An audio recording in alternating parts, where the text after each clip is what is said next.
My name's Tonee Ndungu and welcome to another episode of Legally Clueless. No, seriously, I have no clue what I'm doing, but I'm pretty sure I'm not the only one.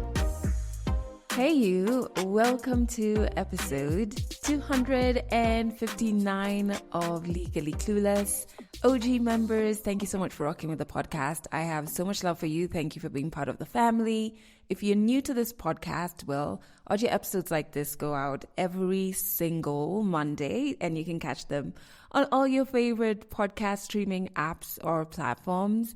And make sure you head out to our website to watch our video series and our tour series and sign up to officially join our family. And that's legallycluelessafrica.com. Now, I always forget to tell you about our cozy corner of the internet, which is Instagram. We're at Legally Clueless Africa, and all the links that I've talked about are in the show notes, including if you want to share a story in this podcast, you can fill out our storyteller form and we will get back to you. It's as simple as that. I'm not going to talk for too much in this episode. I just got back from beautiful Lamu and I've got so many beautiful stories about that beautiful corner of Kenya, but I am a bit unwell.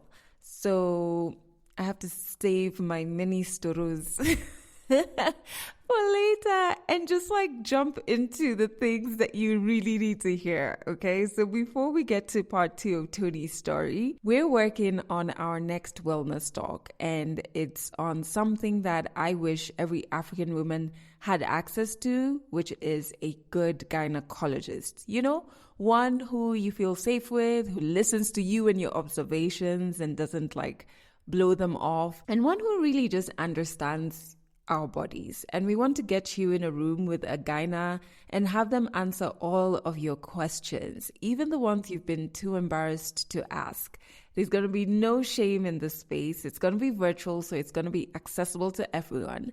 But I figured we need to tap you in as we prepare for this wellness talk to help us pick the right gyna and have them best prepared for you. So let us know, what are those questions you would love to ask a gyna if you had a one-on-one with them? Something that maybe you're not understanding about your body, a second opinion on a previous experience you've had with a gyna, or maybe you've just never had access to a gyna because unfortunately we live in a world that is a privilege, which sucks. And we want to make this accessible to you. So what are those questions you'd want to ask the gyna? Let us know on email, podcasts@toneenyungu.com, or you can hit us up on our Instagram page, which is linked in the show notes. And yeah, we are definitely going to make that happen for Women's Month, which is in March. Okay, so let's jump into part 2 of Tonee's story. Please listen to part 1 so everything makes sense. It's in episode 258. Tonee took us through in part 1 his childhood battling ADHD and dyslexia, and nobody at that time knew that was what was going on with him. And it ended up with him being taken to an approved school when he was 9 years old, and that experience just really giving him a lot of trauma and things he has to navigate even now. So part 2 takes us through him setting up 9lab, which is arguably Kenya's first tech hub, and the moments he was damn near ready to quit. The reason I like part 2 is that it fuels me as a creative, as somebody who has created an entity. There are those days when you're just like, Jesus, I cannot do this. It is not making sense. But listening to Tonee made me feel a lot more comforted, especially if you're in a field where you feel like, for lack of a better word, the crazy person in the room based on the ideas that you have. Nobody gets it. Probably hasn't been done before. You're second guessing yourself for this, that, or the other reason. I feel like part 2 was the wake-up call I needed, and I hope it's that for you. 100 African stories on Legally Clueless. Stories from Africa.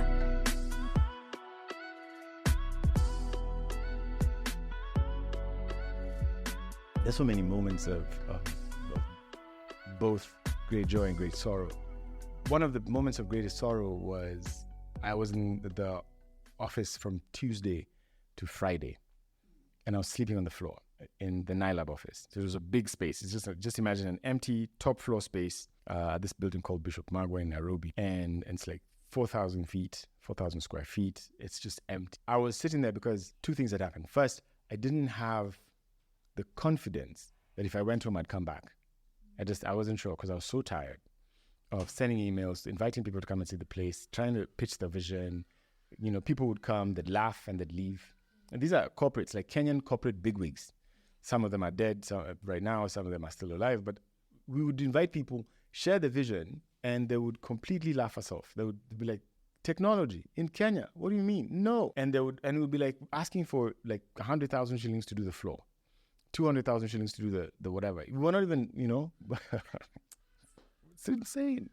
And they never believed it, ever. And they're still titans of industry today. And they never believed it. They never believed technology was going to be of added value to the continent. They never believed we knew anything about technology. They thought that it would only come from the US and would never come from the continent. There was no solutions that would make sense.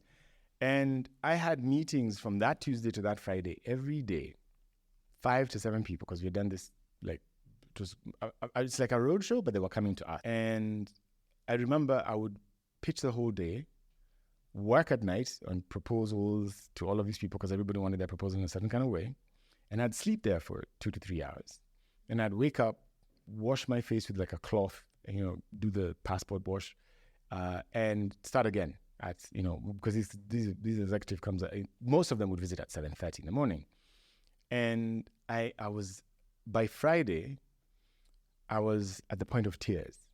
I'm 30, I was 29, I'm 29. We're trying to raise 1 million shillings and no one is giving us this money. Friday, I did the last one. A lady came, she, just don't even know who the lady was. She could see I was exhausted. I gave the best pitch I could. My eyes were so red. I looked like I've been smoking something illegal. And when we were done, cool. And I left to get into a bus because I didn't have a car then to go home. And I slept in the bus and passed my drop-off point by about 40 minutes.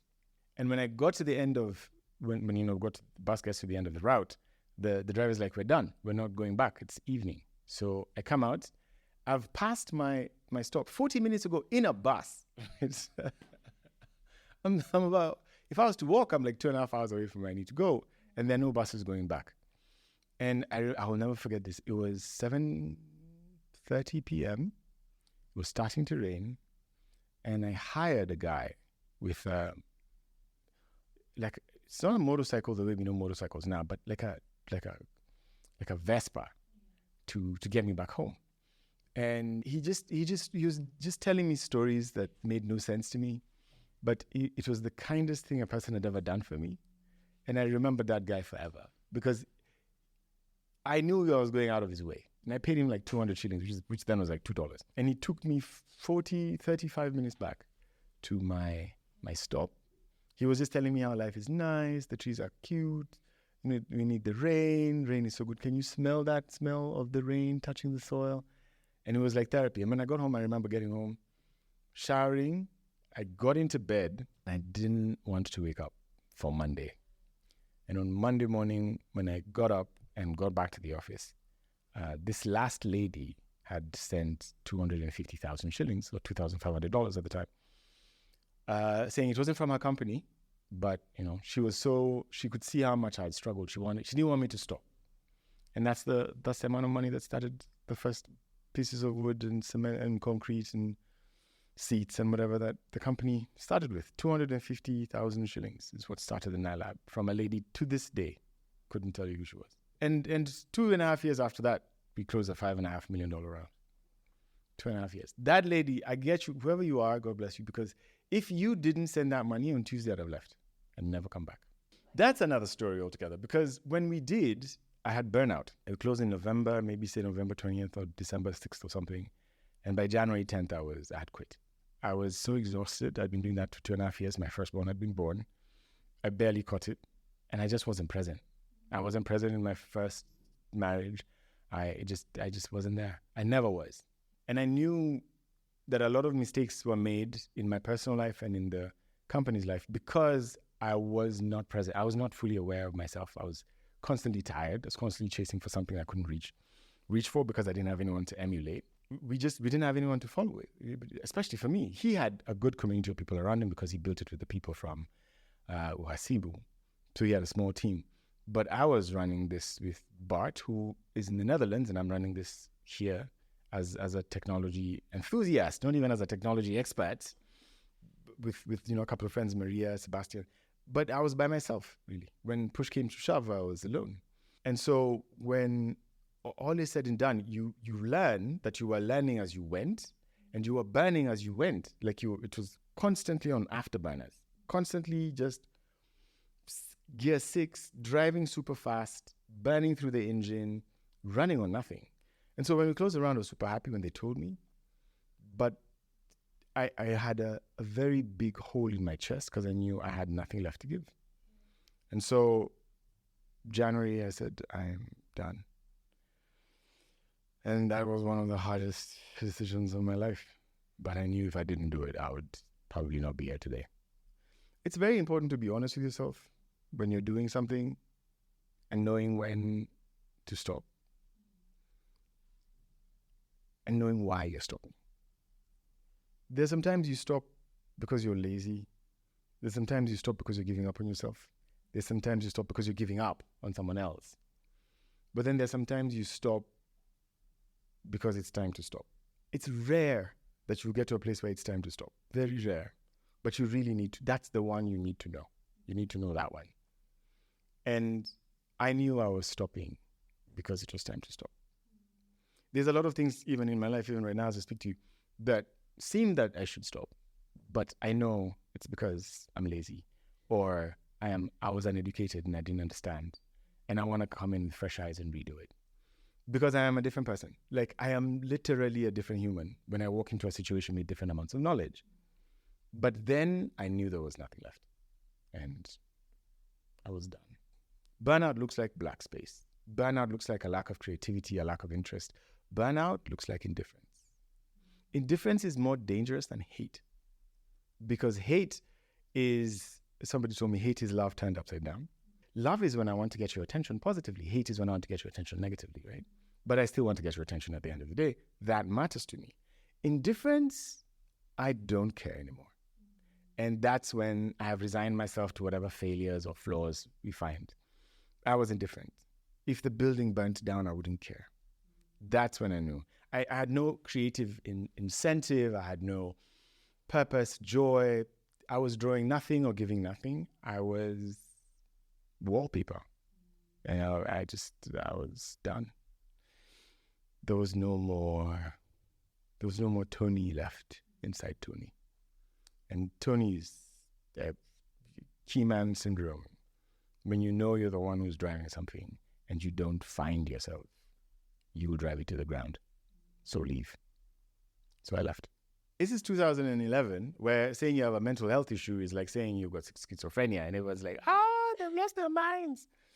So yes, did I rest? I did. But my rest wasn't in doing nothing. My rest was in finding what gave me joy. That was hard because there's nobody taught me how to do that. There was a lot of quiet. I'm a loner. I'm good with crowds, I'm good with people, but I'm a loner. I heal by myself. And there's some things that take so much time that if you don't give yourself something else to do, you find yourself stuck in a rut. And so that's one of those things. And that's how I started my edtech company, Kitabu, because I wanted to put me in something new so that I don't forget how to do that. And that was 12 years ago. Kitabu has been running for 12 years. A Kenyan edtech company that last year was in Bill Gates' blog as one of the African companies that is doing something fantastic in AI and education. So Kitabu's initial goal was to make education content accessible, affordable, and available all over the country. That would definitely mean it's digital in the way it's constructed and delivered. And we did that for a very long time. In November 2022, after COVID, probably one of the world's biggest things to happen in this decade was not the invention, because AI has always been there, but the presentation of generative AI in the way OpenAI did it. And we knew that education is really just the delivery of information from one person to another in a socially constructive fashion that allows you to remember what you're learning and be able to apply it in your life. And so digital content immediately, as a static product, began its death. And we recognize that if you're able to create a personal tutor for a student, the student doesn't need to read all the books. They just need to have something guide them through what they need to learn. So many things we learn in school are totally unnecessary now. So many. When is the last time you used the Pythagoras theorem? Or titration. What have you done with your rhombus? Do you know what I mean? Like, what is that about? But now, if you wanted to, whatever it is you wanted to understand, if you can't Google it, you can ask ChatGPT to solve it for you, right? So, what is a world of artificial intelligence assisted or augmented living look like? And that's what Somanasi is trying to figure out for students and trying to say, okay, there are 15 million children in Kenya and 500,000 teachers. How do we solve that problem? How do we create a product that basically brings tutoring so personalized to a child that this child essentially has their own, if you ever watched Iron Man, Jarvis, they have their own personal, I understand you assistant. And they're like, okay, so we got homework because your geometry is absolutely rubbish and we need to work through this. And this tutor walks with the child from their nascent years in school all the way to university. And they get them. It's almost like a second brain that guides you through the things that you're interested in, gets to understand you better, and, gets to help you grow and learn how to be what you need to be. But definitely years from that. But at least it's years, not decades. So Manasi is trying to figure out what that looks like for a Kenyan child. When I started Kitabu, my own experience in school was everything. I find fundamentally every human's foundation is their primary school life. It doesn't matter how you cut it. If your childhood was rubbish, your adulthood is going to be very taxing. And it's carried on with me. It's carried on with me in many ways. And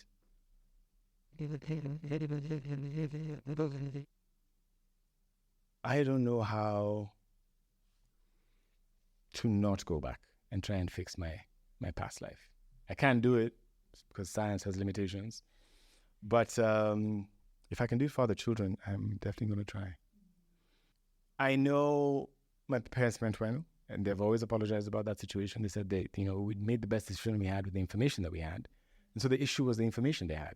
Can we improve the information parents have today so that they get to understand ADHD, dyslexia, mental challenges? And I've seen there's been a lot of growth in those areas, but there's still more information to be passed on. So I definitely wanted to go back and fix that. And the thing I've always learned is fail forward. The fact that you're focused in an industry and you're trying to make the best of what you get, when an opportunity arises, you'll always figure out how to make that opportunity make sense to you. And that's what we're doing with artificial intelligence. We're trying to make it make sense to us and the students we serve. Can I just say, when it comes to a business, first of all, who told you don't know how to do this thing? Like, I've always told people I love, and I've always said this, the personal narrative that you have is more dangerous than a criminal out on the streets. Because your narrative walks with you everywhere you go. Everything you do, your narrative is there. And if you cannot hold your narrative conscious, if you cannot be able to paint it on a wall and understand what it is, then you will fail. And so I just know for a fact I'm never going to walk into something and tell myself I can't do this. I will walk in and be like, I know it's going to take some of me. It may be hard and a struggle, but by God, I'm going to do absolutely everything possible for me to get this done. And I have failed. But failure is part of success, not the opposite of success. If I try to open a door by pushing it and it doesn't open, I guess we must pull this door. That's how it works. So it's a push and pull situation. Just figure out what it is. If it doesn't push and it doesn't pull, does it slide? If it doesn't slide, do you break this thing? If you don't break this thing, is this a door? Like, you know what I mean? Like, you just go down until you're like, what is happening? And I know for a fact that anything is possible. Absolutely anything is possible if you swing that bat. Most people just don't swing it. What I would tell people who want to start a business, if there are the top three things, the third thing would be join a community of business people, whatever that is. There's Business Networking International, there's Lions Club, there's Rotary Club. There's so many of these clubs. Whatever kind of club you can find, even church groups, Muslim groups, in the mosque, whatever, find groups of people who are doing it. Because it's not that you learn how to do it. It's you realize how dumb they are. They're not better than you. They're just basic folks trying to do some random things. They've done it for a while, so they have some knowledge. But everyone's basic. No one has, there's no super great, oh my gosh, person. No. That's the first thing. Demystify the thought that you are lesser than. The second thing is appreciate that you're a malleable being. You learn. And if a horse can learn how to do this, if a donkey can learn how to do that, you can learn how to do this.